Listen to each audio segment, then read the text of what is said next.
Red curry chicken noodle soup. It's one of my favorite soups. It's creative, it's absolutely delicious. And today I'm making it in the deluxe multi-cooker, even though the recipe is written for the stovetop. Whichever way you prepare it, you're gonna love this restaurant quality meal that you can pull together at home in under half an hour. So we start first with a little bit of olive oil. My multi-cooker is on the sear setting.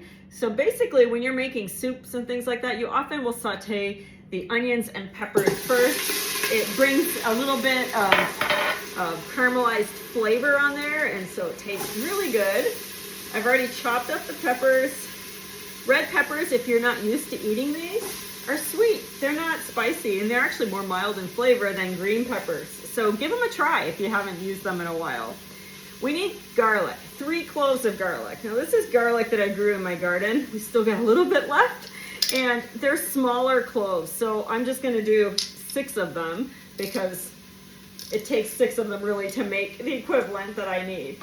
I can press them right through the skin in my garlic press.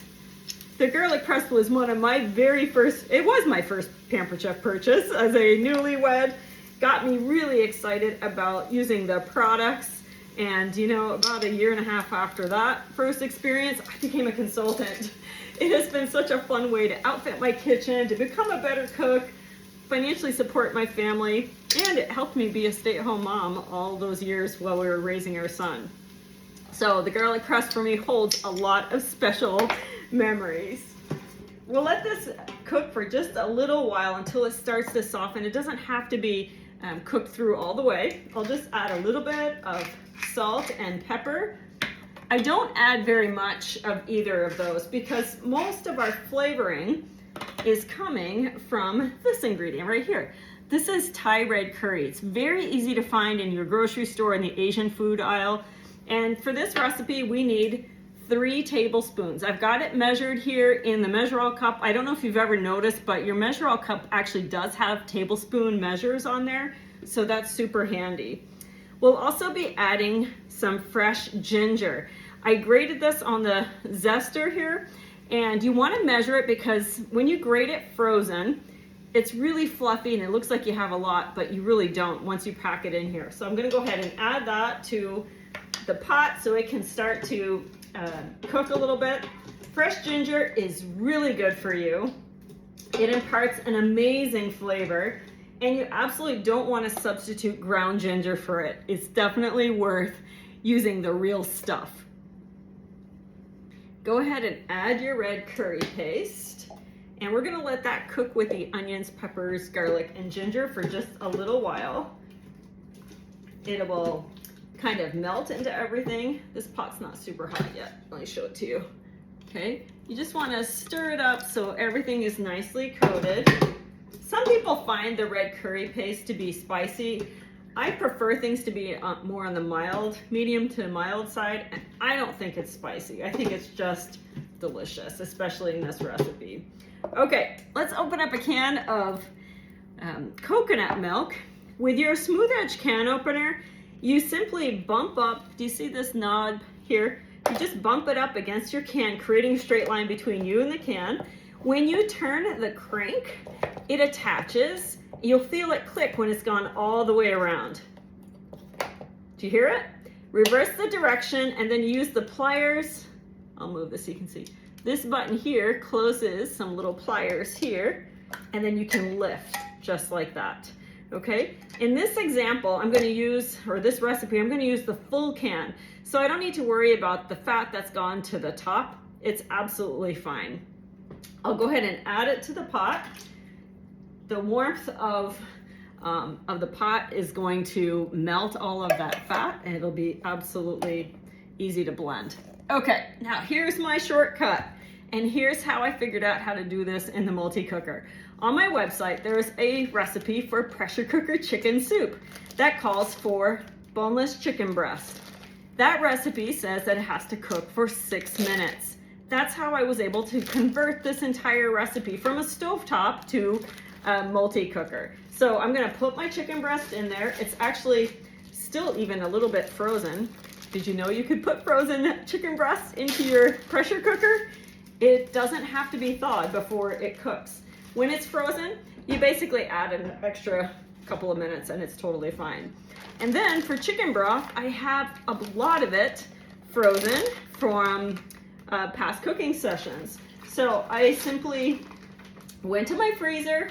I knew I needed 6 cups. I generally freeze it in 2 or 4 cup increments. So I knew I needed to grab a bag of each, and I can just dump all of that in there too. Now I will reuse bags when they've only had vegetables in them, but if it's had anything like meat or chicken broth, that I discard. I don't want to reuse those. And now we let it do its magic. So add your lid. Remember, my chicken is partially frozen still, so if it was thawed, I would do 6 minutes. It would be perfect, but I'll do 7 since it's still a little bit frozen. I'm gonna turn it to the custom setting. There it is. Press the button in. Reduce the time to 7 minutes.